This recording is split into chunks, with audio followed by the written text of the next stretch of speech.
Okay, hello everyone. Thank you for joining this webinar, Microsoft Reactor Toronto. I am your presenter for this session, and I will be speaking on Azure Kubernetes and pretty demo heavy and about running and managing applications in a AKS cluster.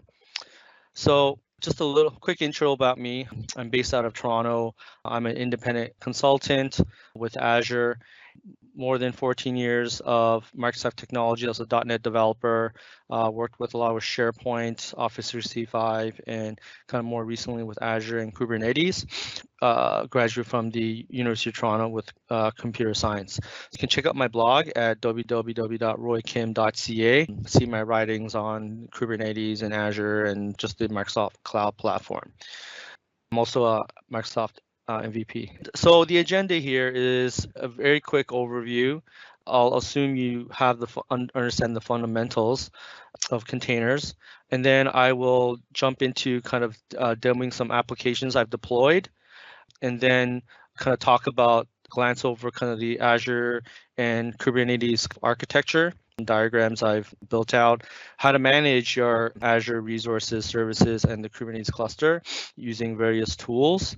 We'll do a quick look at monitoring with Azure and some tools, middleware that I deployed, and then we'll end off with Q&A. This is a live event. I do encourage questions. I'll like to make it pretty interactive.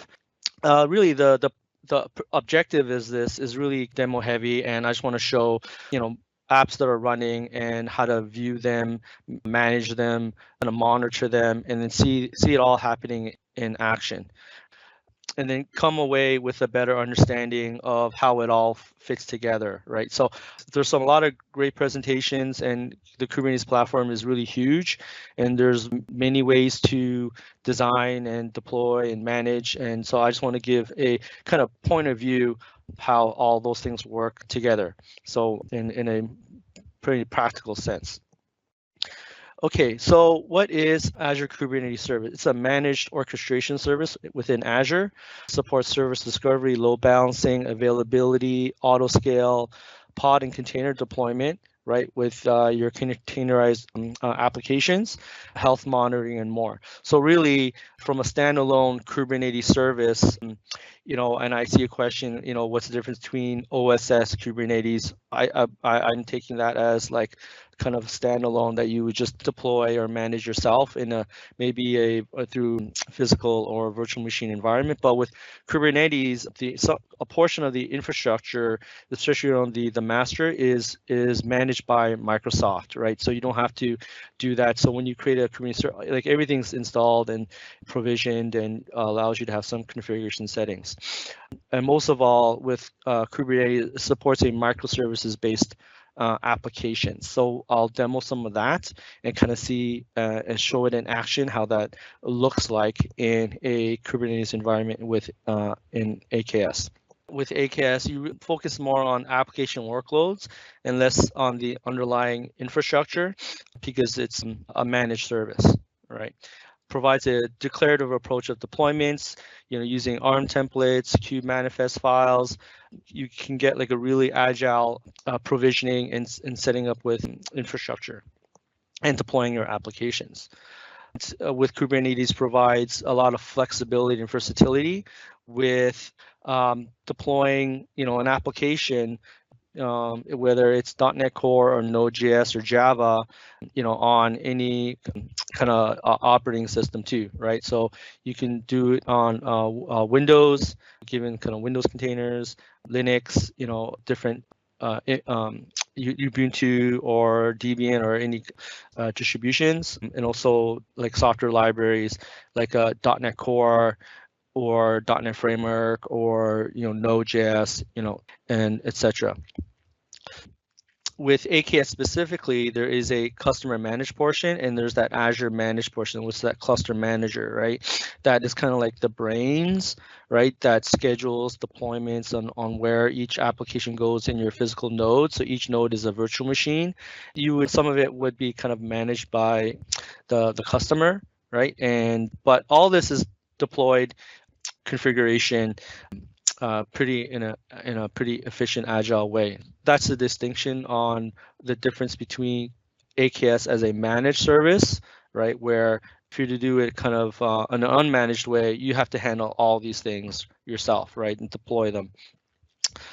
The applications I'll demonstrate is the guest book app, a book info, which has a microservice architecture using Istio as the service mesh, a voting app, right, which also leverages kind of Istio and has a MySQL database backend. And so I will kind of show that. And also I have a little very small, simple, like a hello world app, like a single container, single pod application, right? And I'll demonstrate these applications. So actually, before I go to this slide here, let me show you from a UI standpoint what each application. So we have the voting app right here.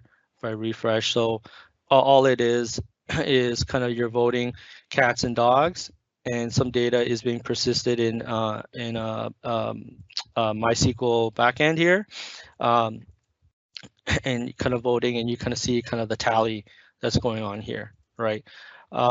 Another application is the a guest book, right? So you sign in, just put your name in here, you know, like Sue, and the name is kind of down here, and it's running in the AKS cluster. Let's see, another application is this book info as well.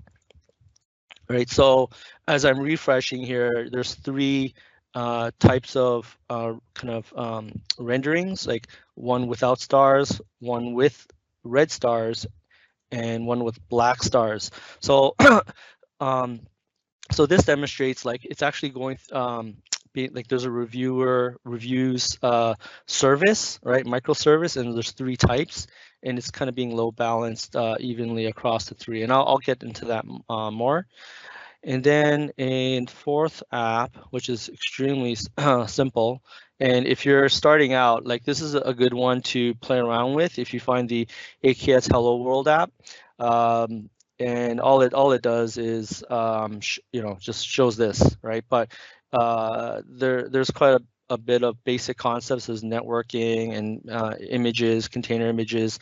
So if you're a beginner, I would suggest kind of starting out with this, and then you know, move on to the guest book, and then maybe this voting app, and then this one is more kind of complex with Istio service mesh that you can find in istio.com. You can look for that, and you can deploy that. So so with these applications in a cluster, how can it be organized, right? So the way I have it organized in this type of demo example is that in this cluster, as you see here, I've done it through kind of namespaces. Okay, so they're just basically kind of logical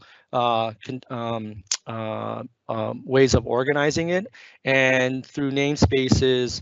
You can, you know, put like role-based access around so that one team only can access or manage, or DevOps engineer can only work with a certain namespace, right?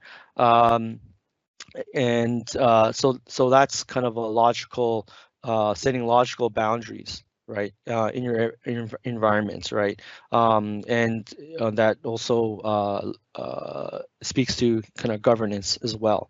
So I have a guest book, the Hello World, the book info, and the voting app, right? And each little square is just kind of basically your deployment or a set of containers as defined. It could be one container or multiple, and I'll get into that more later.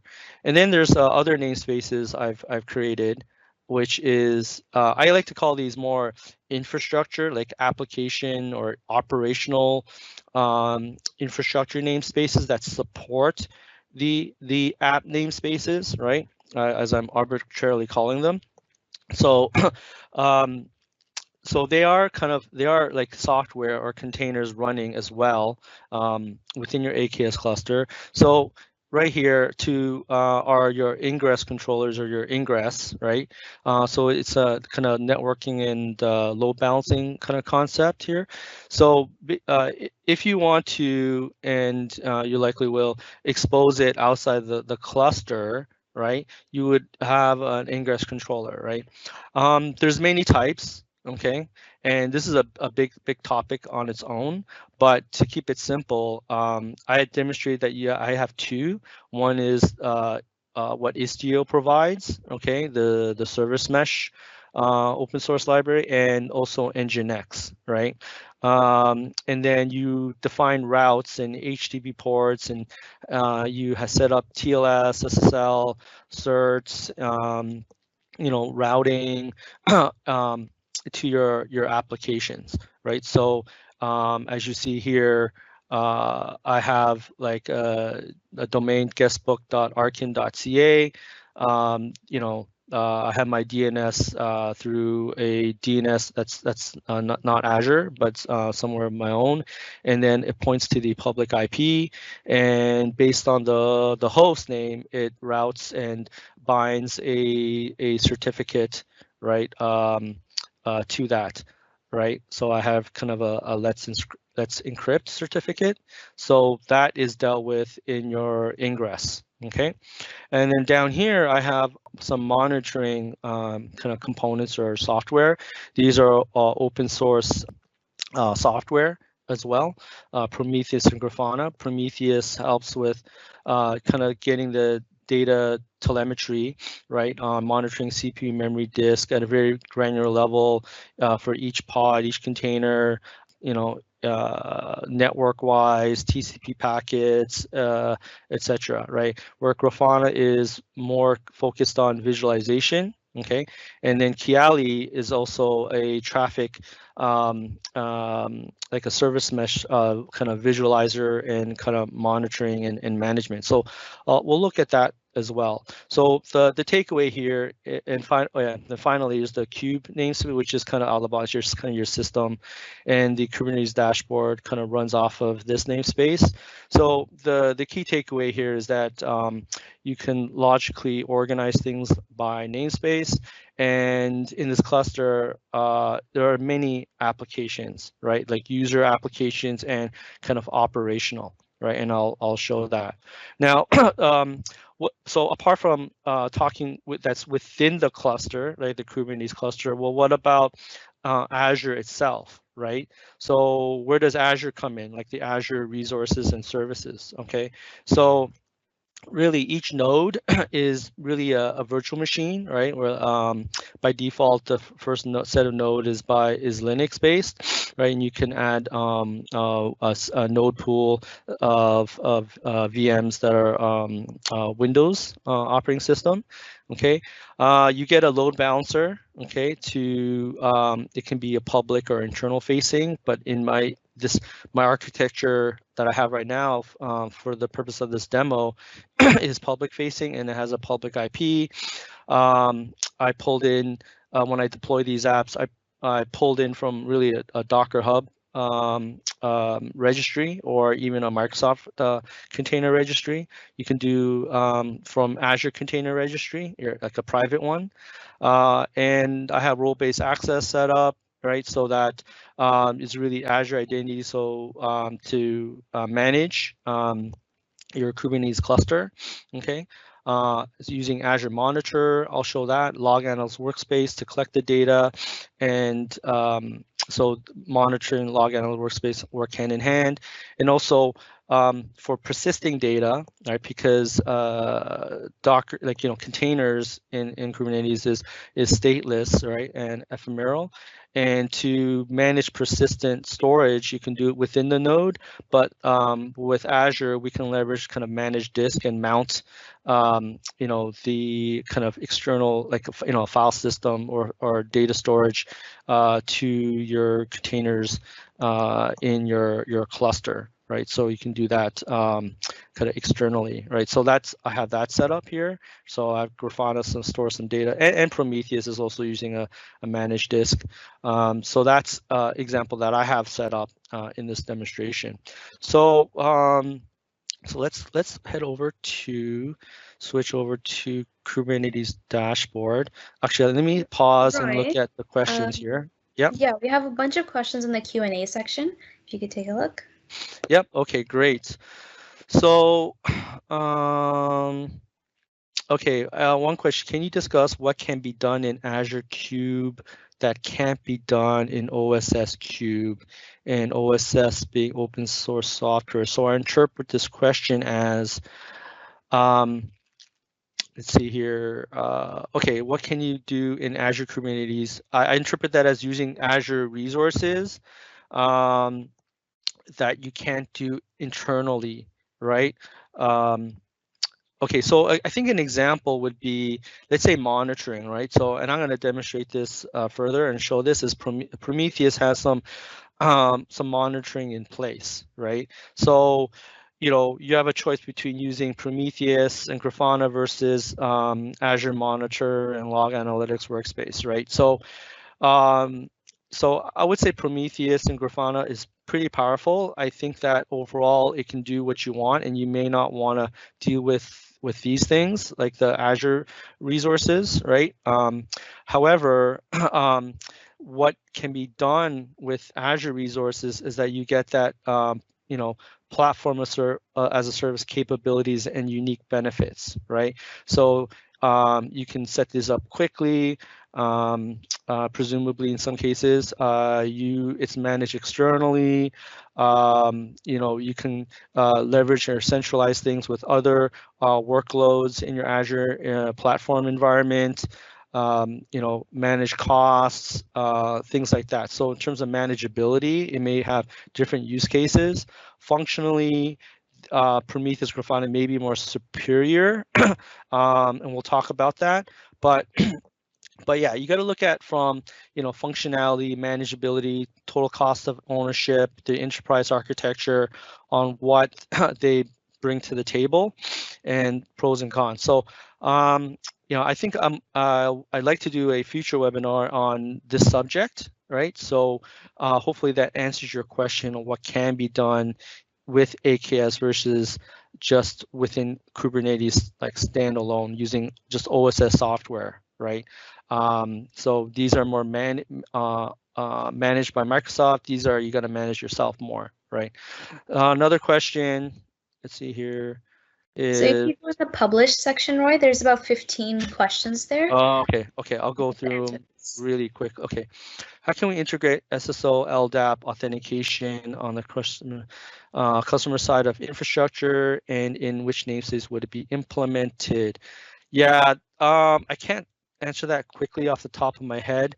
So LDAP, you would either use like some OSS software libraries you can deploy internally for single sign-on. Maybe I've used Auth0 for that. You can use, if you want to go Azure Pass, there's Azure AD, right, and B2C, and maybe there's some kind of integration that comes with that. In which namespace? For me, I would say it's pretty arbitrarily, but can't give any detailed insight into that. Let's see here. Next question. So, is Nginx a load balancer? So, in a way, yes. But okay, in a AKS kind of setup or scenario, this paired with your public cloud load balancer. So this is what so Ingress will configure, will send out configuration to your public cloud load balancer, and this is the same, happens same in AWS and Google Cloud. So it think of it as a controlling mechanism. Okay. Why do we need Nginx when you have a load balancer? Okay, I kind of answered that question, but if you always feel free to email me directly to have a more in-depth discussion. I don't mind. Let's see here. There's a lot of questions, which is great. But can download Cube now? How can I? Okay, can I download the Cube now and run it? But are there limits on Azure Cube? Let's see here. Can I download Kubernetes? You don't download ran it, but are there limits on Azure Kubernetes? Okay, honestly, if you don't have an Azure subscription, maybe that's your challenge. Is that would you want to use a local Kubernetes cluster? You can use Docker Desktop Engine, right? That is your starting point. Are there limits on Azure Kubernetes? Not that I know of. It's pretty open, right? I can't think of anything off the top of my head. But if you're starting out, I think it's fine. Okay, I'll do one more. Okay, can you elaborate more on Windows containers? We haven't seen many in production, so it would be very interesting to compare them with Linux containers. So I believe that Windows containers has finally gone kind of GA, global, generally available. There are quite a bit of limitations. I feel like that Windows containers story is catching up. And there's also not a lot of open source kind of software and libraries that are ported over to Windows containers. So there is a lag, but it's something to watch out for. And if Windows containers is really your thing, you know, I believe that there's continue to be you know, work on that with the from Azure, right, to support those scenarios. So production, yeah, you won't see much because of those reasons, but that's what I have to say about that. Okay, so I have to move on with this presentation, but email me if you like to discuss further.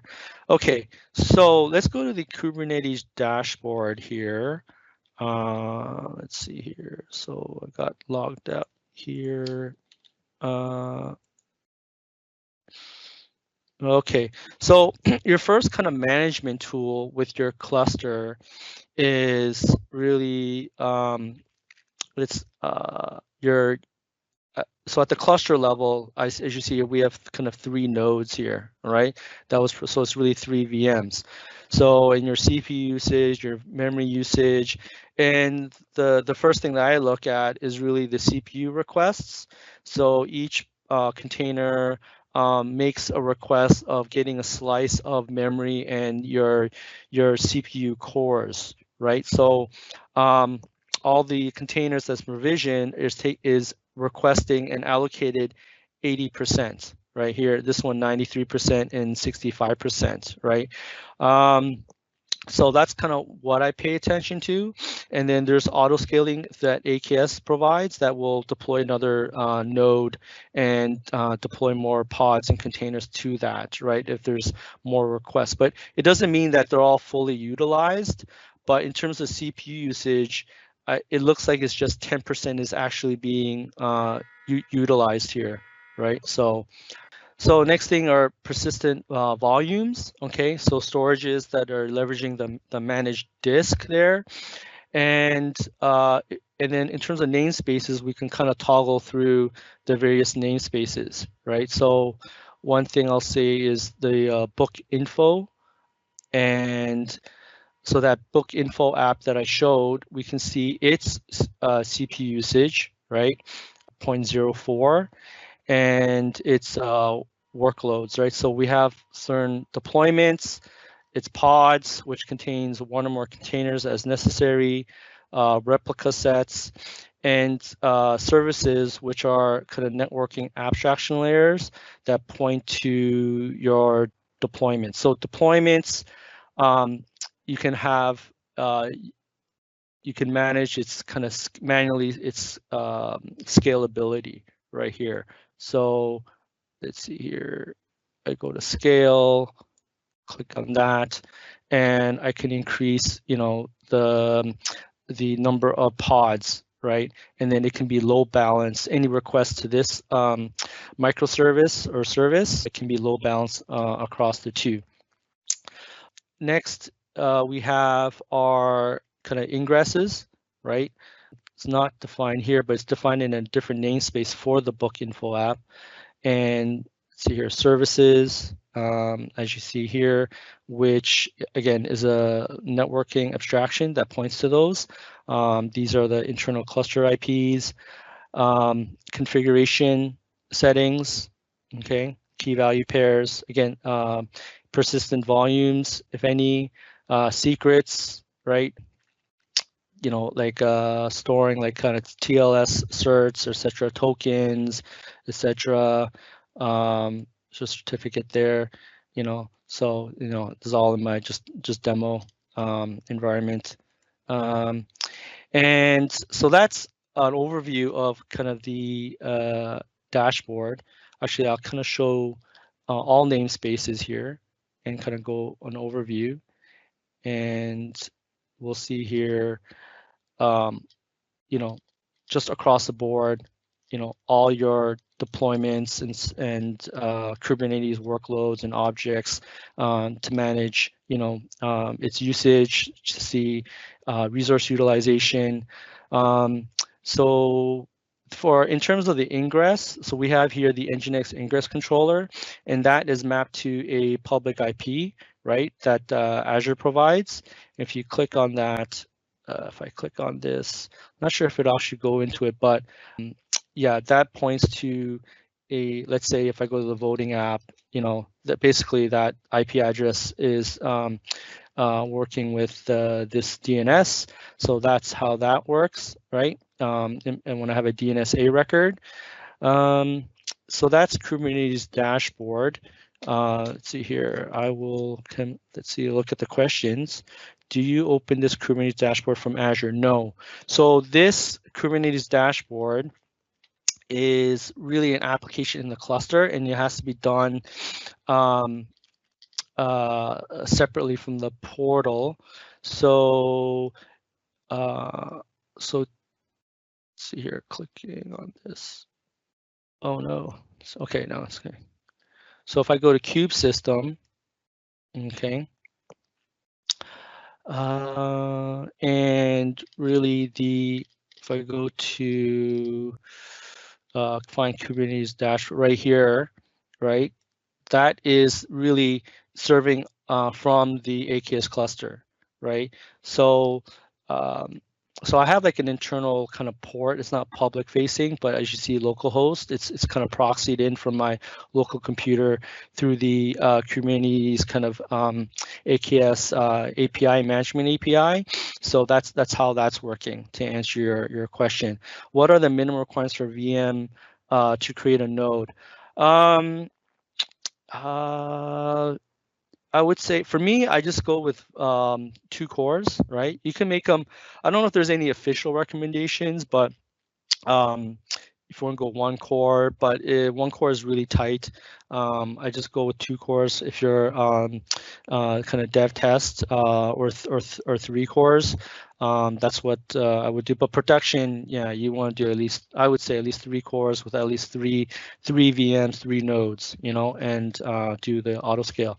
So that's a brief kind of walkthrough of what that looks like and how apps are managed through namespaces, and I can hone in on those and see the CPU and memory usage. So that's kind of one point of view on that. If we go to, let's say, the Azure portal, how to manage the cluster through that, or the Azure resources. Let me see here. So switch to this. So let's go back at top. So we have here, it's deployed to a region, and some notable configuration is really your node pool, the Kubernetes version, and we can here do scale them up, right? I have auto scale at the moment, but you can do manual and then add manually scale out your nodes in this fashion, right? You can also add another node with Windows as well, okay? And other notable things is that which I'll get into more later. If you go to Insights, we'll see kind of your monitoring, right, of your node serialization, memory utilization, node count, active pods. So I've done like throughout this morning, I applied some load testing and stress testing to activate kind of horizontal pod auto scaling. So, you know, as you can see here, some pods have been created, and then when that stress test finished, it would scale back down. Okay. Also, we can go and look at metrics and look at different graphs for your monitoring here. So that's, and then if we go to properties, so there's a special what you call infrastructure resource group that gets created. Okay, and let me make it bigger here. So all these resources here were provisioned by kind of configuration. Okay, we have a VNet that comes by default. Here's that node pool. Okay, network security group, and we have 2 public IP addresses, right? So through that ingress controller, like the Nginx or the Istio, when I created an ingress rule, it actually went out to the load balancer, created, added some routes, right?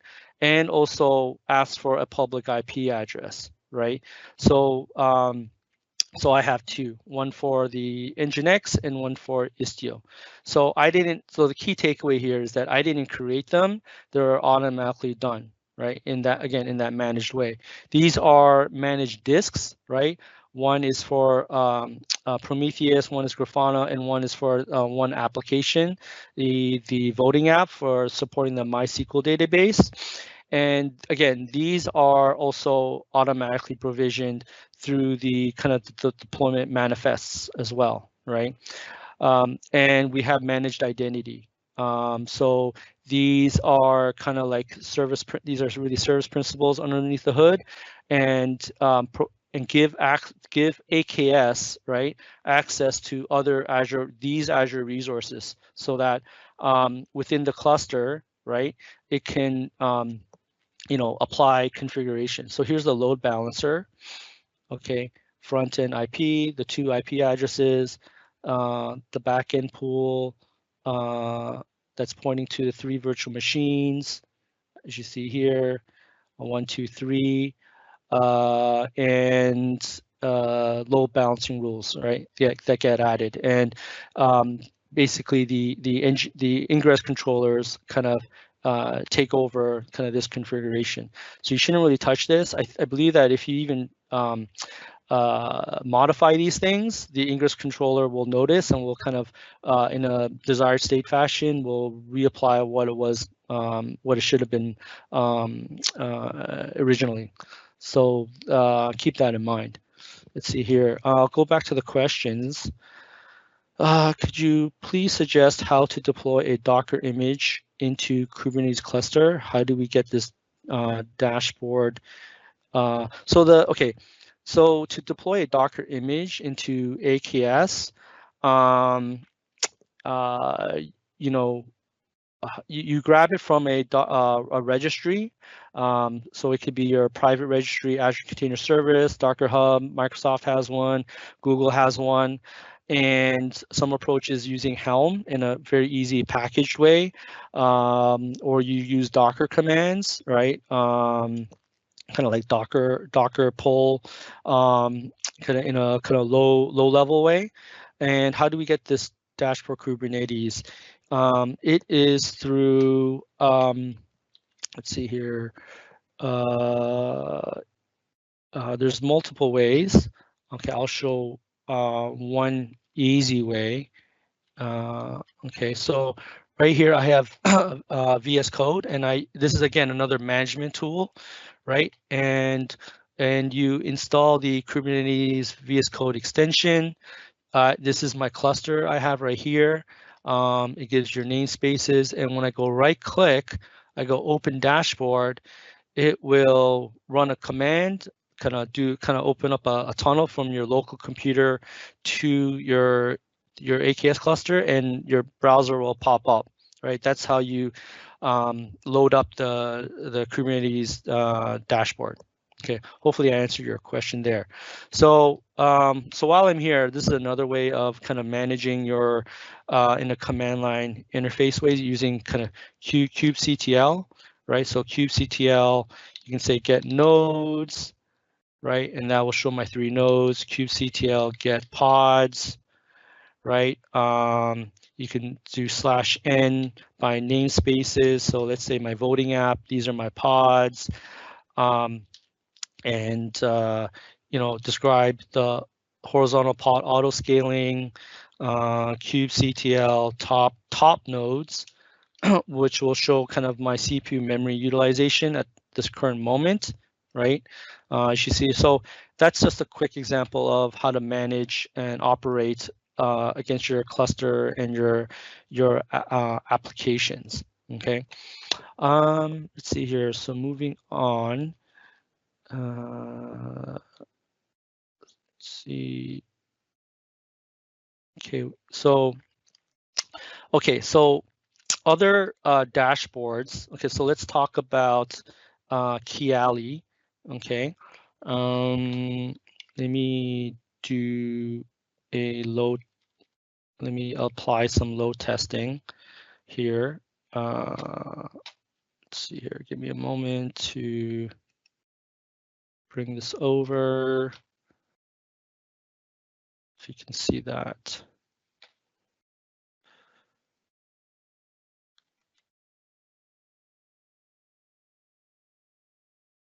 Okay, we'll do it. Okay, I think it's not showing in your screen.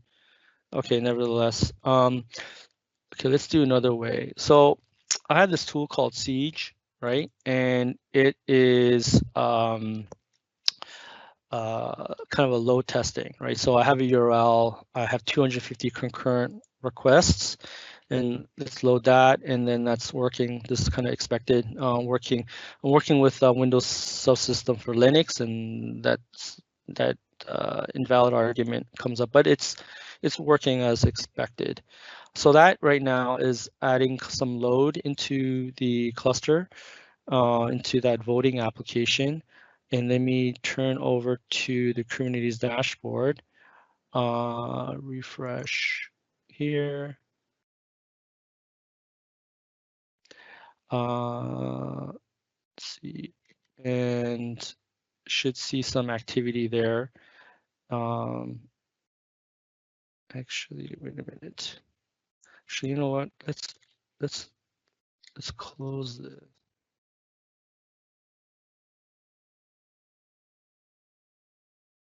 Okay, actually, let's run this one, the voting app.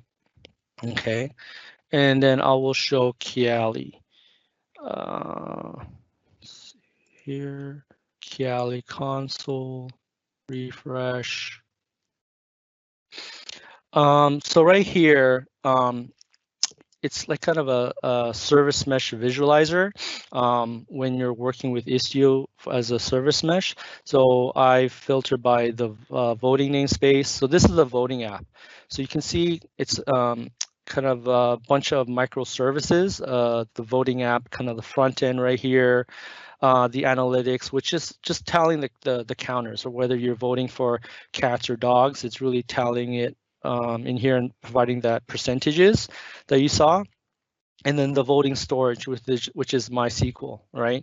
You see like different versions, like 1.10, 1.1, and 2.0. So that's just to demonstrate that you can deploy different versions and then switch your traffic between the two, right? So you can have more managed kind of rollback and A/B testing and canary testing, right? So that's the value of having a service mesh, or those type of scenarios, right? So let's see here, and then I can display the traffic animation. And right now you see the request percentages, okay, going through. Let me demonstrate the book info app. as well. Show that as well. I have, let's try this. So bookinfo.arkin.ca, add some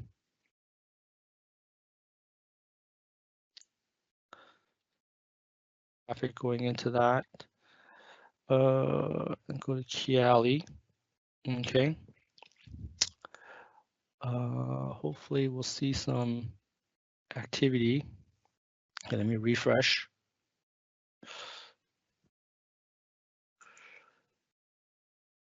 So display traffic animation. So here, what we're seeing here is that book info app. So the product page is your kind of your HTML UI front end, and then it splits off to your details and your review service. So you can see that the traffic split 50-50. You have your review service, and that shows the stars, right? Let me bring up that visualization, the application here, right? So you have this thing right here. Okay, as I'm refreshing it, it's slow to show up because we have some load in here. So the reviews is like the number of stars. So there's no stars, red stars, and black stars. So that demonstrates kind of the load balancing that's happening here, kind of evenly. Okay, so you can say, okay, no stars is version 1, version 2, version 3, and then when you're testing, maybe you're doing, canary testing, and when you feel like you added, like 5% of the traffic and it's stable, then you can start to, bring everything over to your latest version, right? So that's how to kind of manage the deployments there. And then this service going to your another service like for ratings, like the number, right? And to show that like the number of stars, out into your page.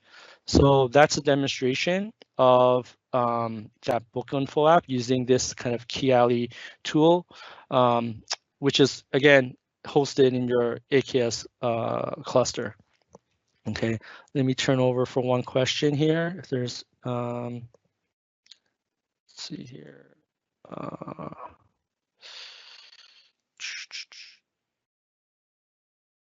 Okay. Could you please suggest how to deploy a Dark? Okay, we already did that one. What is Siege? It's just a command line stress testing and load testing tool that I just shown, which applies some traffic there. You can look that up. Are those names in the load balancer rules the names of the pods or the nodes? They're not names of pods or nodes. They're just arbitrary names of the rule itself. That's what I think. Could you please, okay, zoom in, letters are small. Okay, I'll try to do that. So, okay, we'll move on. I think that's all the questions for now. So that's the Kiali dashboard, right?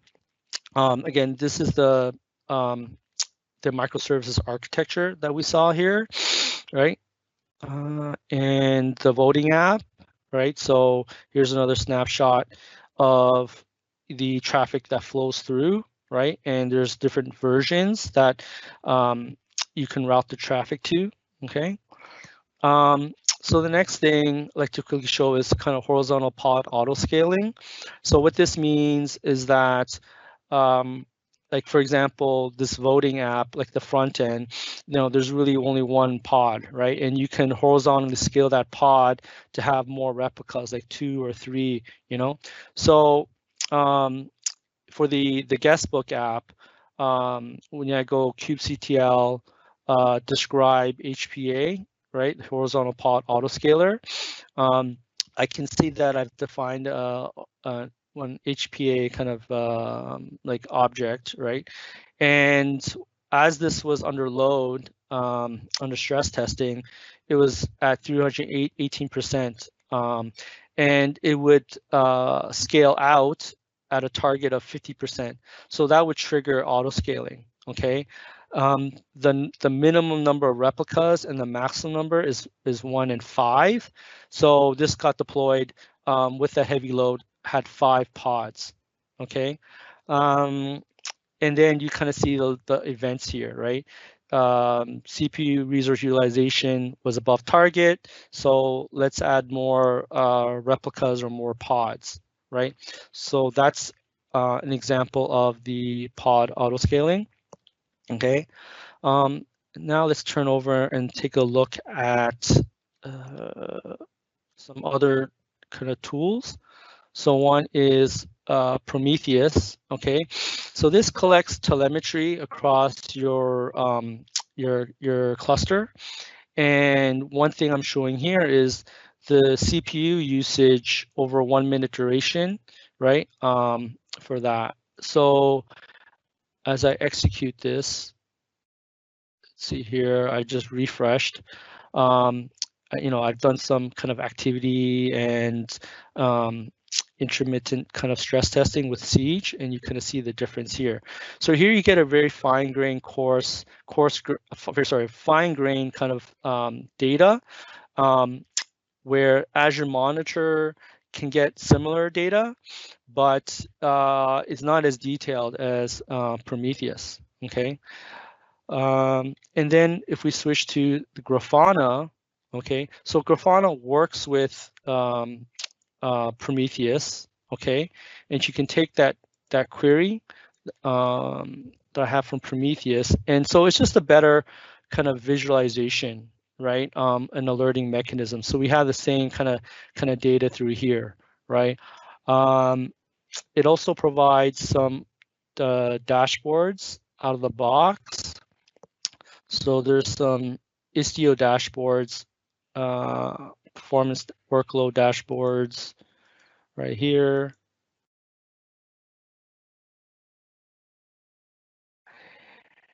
And so these come with the install, right? And you can get more different types of dashboards. Like this doesn't have to work with Prometheus, but Grafana can work with other logging systems. I think this can even work against even Azure Log Analytics Workspace too, right? And then build out charts and dashboards and alerts, right?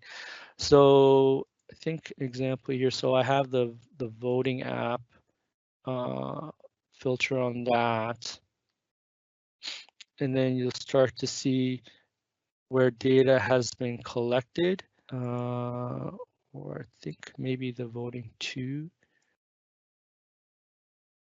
It's a little slow to load. Okay, let's try book info.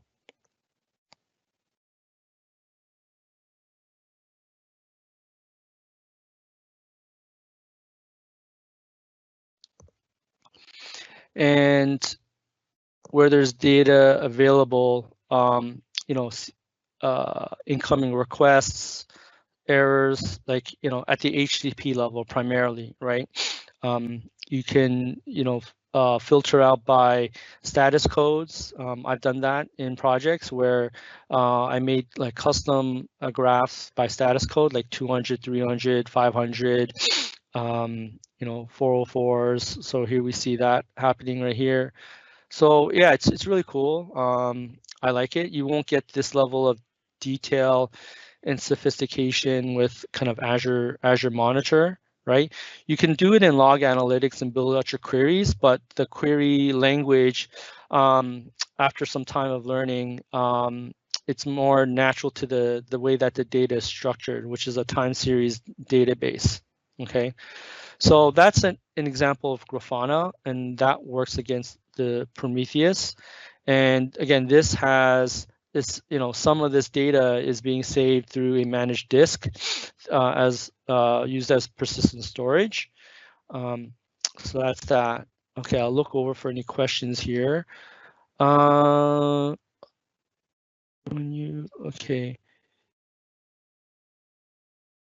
So when you deploy a new app version, how do you know that the old app is no longer in use? By user how to gain that zero downtime here. So the way I'm understanding this question is that I guess you're trying to divert the traffic and make sure it's all drained, I guess. How do you know? So I guess you would use tools like these to see if there's any lingering traffic using kind of Kiali and here, so against that specific pod. So I would say I would use that tool. This tool, maybe there's something with kubectl. Maybe we'll go right down to that detail if there's traffic to a service. But I would, in my opinion, I would look here. I'm sure there's other options. For another question, for service-to-service communication, say you are developing on your local workstation and have one microservice making a request to localhost port API method. What do you have to change this to make this work inside the cluster? So that to me is really using the service object, okay, and your ingress. So I would look there for service to service. Hopefully I answer your question there. Okay. If I didn't, yeah, please email me. What tools do you use to deploy Kubernetes master and minions with the container engine? So I don't understand minions. What tools to use to deploy Kubernetes master? If you're talking about that master kind of node portion, I would have to say like AKS just does it for you. Yeah. How do you set up and run these Grafana Prometheus? So there is you Google for like Helm charts, right? And it's pretty straightforward in that way for a basic setup. And you just Helm and you install it. You point it to your cluster or namespace. Make sure you're already logged into your cluster, and you do it through the command line. It's really pretty easy for just a basic setup, but of course for production, you got to look at all the settings and kind of craft your configuration. So if you install Istio will install Grafana Prometheus as one big package. So there's like a demo style install. So if you just look up the Istio documentation, it's like one line of configuration and some flags to say Grafana equals true to enable, and off you go. Okay, cool. So let me wrap up and answer any remaining questions here. So let me go back to my slides. So here I've shown that Grafana. So this is Azure Monitor. I showed that already. So in summary, what I've shown was you can run multiple applications in the same cluster, right? And I think it's really cool. It's really nicely knit together, and exposing those applications via an ingress and ingress controller. Use the Kubernetes Dashboard for the cluster management, right, within the cluster. I would recommend Istio Service Mesh, although there's different options. I haven't tried those other options. I think like Linkerd or Calio or something are other options to support a microservice architecture. Use the Azure portal to manage your Azure resources. Prometheus and Grafana for the cluster monitoring and a fine-grained approach, using Azure Monitor for containers along with the log analytics workspace that stores the data telemetry, kind of more coarse-grained. I like to go with both, but with this Azure Monitor, you have to obviously pay for it, like by the data storage and retention. And so that's hopefully the takeaway. You kind of saw how a bunch of things work together, and kind of helps you kind of in your learning paths. So to end off, maybe a few minutes, I can answer any more questions, but here's my email and my blog, my Twitter. Feel free to contact me for any questions. So I'm looking at the chat window. How can I configure a dashboard as a container and reach it using a public IP? So you have to set up an ingress setup, right? Ingress through the Nginx controller or Istio. Usually, from best practices and security, it's not recommended going through because if there's some you have a attack vector there, right? That can get into it. So it's best to keep it internal, that the access internal in your network or virtual network as much as possible, and to explore private clusters, right, where the Kubernetes API server doesn't go through a public endpoint, but it goes through internally, right, through internal, like kind of your virtual network. Any other questions?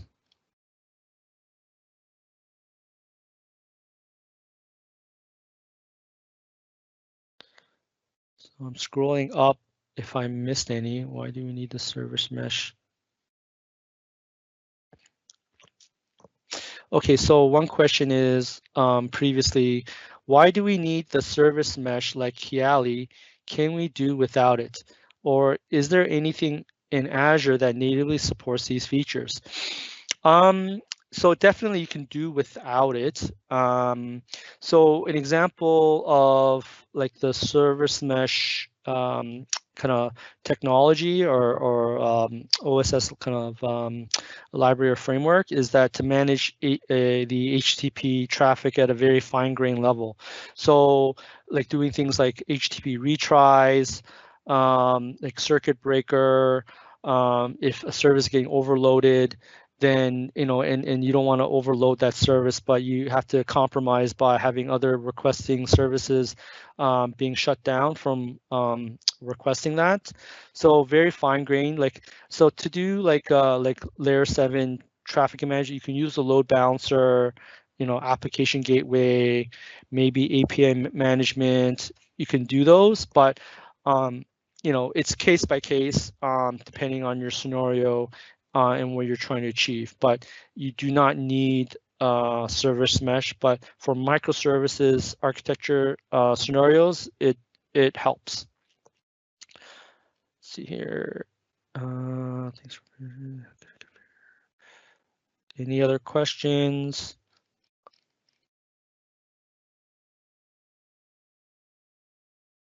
Okay, great. That wraps it up. Eamon, if you want to conclude or... Yes, so thank you so much for joining, everyone. Thanks, Roy. If anyone has any questions, I think Roy's socials are right there. And you can also continue the conversation on the meetup page for this event. So you can find this page on the Reactor Toronto meetup group and a couple of other locations as well. We have a whole bunch of other sessions coming on, and Roy will be hosting more events like this almost every month. And we have daily events happening, so things that are more relevant to you. If you're interested in more Azure events or data science or machine learning, you can check out our meetup page. I'll throw a link down below. Otherwise, you can see the recording of today's session on our YouTube page shortly. And thank you so much. Okay, thank you. Bye, everyone.